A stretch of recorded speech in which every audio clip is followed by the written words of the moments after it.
Quatrième dimanche du Carême. De l'Évangile selon saint Jean.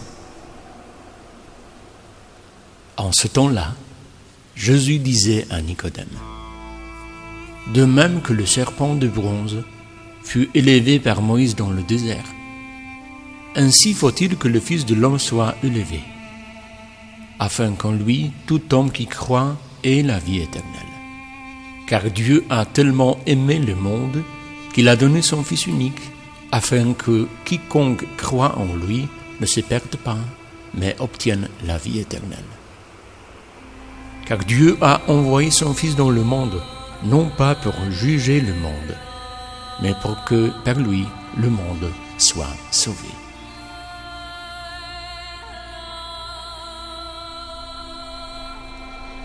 Nous pouvons trouver la véritable image de Dieu dans la Bible. Si nous croyons que la Bible est vraiment la parole de Dieu, alors nous croyons aussi que c'est dans cette propre parole que Dieu a voulu se présenter à nous. Et alors nous croyons aussi que Dieu voulait nous parler de lui-même, de telle manière que nous puissions le comprendre avec nos capacités limitées. Cette image nous est présentée progressivement dans les pages de la Bible. Au début, nous voyons que les Israélites ont dans le cœur l'image d'un Dieu strict, récompensant les bonnes actions et punissant les mauvaises. Si nous lisons uniquement le texte de l'Ancien Testament, sans les relier à la révélation qui a eu lieu dans le Christ, il y a le danger de rester à ce niveau qui constitue une image imparfaite et incomplète. En même temps, dans l'Ancien Testament, dès les premiers versets de la Bible, nous apparaît petit à petit l'image de Dieu qui a compassion de son peuple et qui veut lui pardonner. Si nous lisons les textes bibliques dans leur intégralité, si nous apprenons à connaître les différentes couleurs de cette image de Dieu, à partir de ce texte se crée une image de Dieu qui, comme le dit saint Jean l'évangéliste, est amour.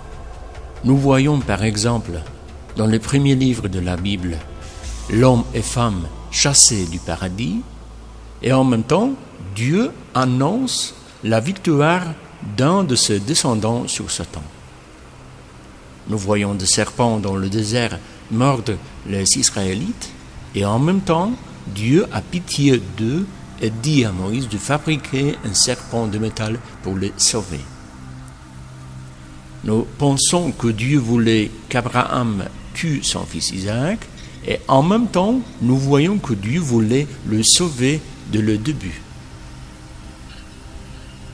Lorsque nous lisons des textes bibliques ou nous les entendons pendant la liturgie, y compris des textes de l'Ancien Testament, essayons de les lire de cette manière, en essayant d'y voir l'image de Dieu miséricordieux. Parce que la miséricorde, c'est la véritable image de Dieu qu'il nous montre dans la Bible. Qu'est-ce que cela signifie que Dieu est miséricordieux? Saint Paul, dans la lettre aux Éphésiens, de la première lecture d'aujourd'hui, nous dit: Dieu est riche en miséricorde. À cause du grand amour dont il nous a aimés, nous qui étions des morts par suite de nos fautes, il nous a donné la vie avec le Christ. C'est bien par grâce que vous êtes sauvés. Et dans l'évangile de saint Jean, le même saint Jean qui a écrit « Dieu est amour », nous trouvons les paroles de Jésus qui dit « Dieu a tellement aimé le monde qu'il a donné son Fils unique, afin que quiconque croit en lui ne se perde pas, mais obtienne la vie éternelle. Car Dieu a envoyé son Fils dans le monde, non pas pour juger le monde, mais pour que par lui le monde soit sauvé. » Les croyants et les non-croyants parfois choisissent des textes bibliques qui ne les offensent pas, et ils peignent leur propre image de Dieu. D'une part, une image captivante de Dieu comme un amour victorieux qui transforme et sauve tout le monde, y compris Satan, tôt ou tard. La deuxième image dangereuse de Dieu est dominée par la figure de juge strict, le Dieu du tonnerre et des cataclysmes qui jette les pécheurs en enfer. Ces deux images de Dieu sont des créations et des imaginations humaines.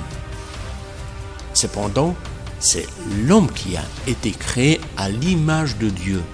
Et c'est l'homme qui est appelé à adorer celui qui se révèle comme Dieu miséricordieux. Un Dieu miséricordieux est prêt à pardonner. Chaque fois qu'une personne se tourne vers lui pour lui demander pardon. Et on pourrait demander, est-il vraiment toujours prêt à pardonner? Vraiment toujours? Oui, vraiment. Souvenons-nous l'homme crucifié à droite de Jésus. Qu'est-ce qui s'est passé? Il disait, Jésus, souviens-toi de moi quand tu viendras dans ton royaume. Et la réponse de Jésus était, Amen, je te le dis. Aujourd'hui, avec moi, tu seras dans le paradis. L'apôtre Pierre a renié Jésus 3 fois et Jésus ressuscité lui pose la question au bord du lac. M'aimes-tu? Pierre répond, Seigneur, tu sais tout, tu sais que je t'aime. Et cette déclaration de son amour le conduit au pardon et à la miséricorde de Dieu. Même Judas avait également l'occasion de venir à la croix et dire, Maître, je t'ai trahi, pardonne-moi. Je n'ai aucun doute que Jésus lui pardonnerait. Lorsque Jésus est apparu à Sainte Faustine, il lui a adressé les paroles suivantes que l'on peut lire dans ses notes intitulées « Le petit journal ». Écoutons. Que le plus grand pécheur mette leur espoir en ma miséricorde. Quelle joie me font les âmes qui s'adressent à ma miséricorde. À de telles âmes, j'accorde des grâces bien au-dessus de leurs désirs. Je ne peux pas sévir, même contre le plus grand pécheur, s'il invoque ma pitié. Et répétons encore les paroles de la première lecture et de l'évangile d'aujourd'hui. Dieu est riche en miséricorde. À cause du grand amour dont il nous a aimés, nous qui étions de morts par suite de nos fautes, il nous a donné la vie avec le Christ. C'est bien par grâce que vous êtes sauvés. Dieu a tellement aimé le monde qu'il a donné son Fils unique, afin que quiconque croit en lui ne se perde pas, mais obtienne la vie éternelle. Car Dieu a envoyé son Fils dans le monde, non pas pour juger le monde, mais pour que, par lui, le monde soit sauvé.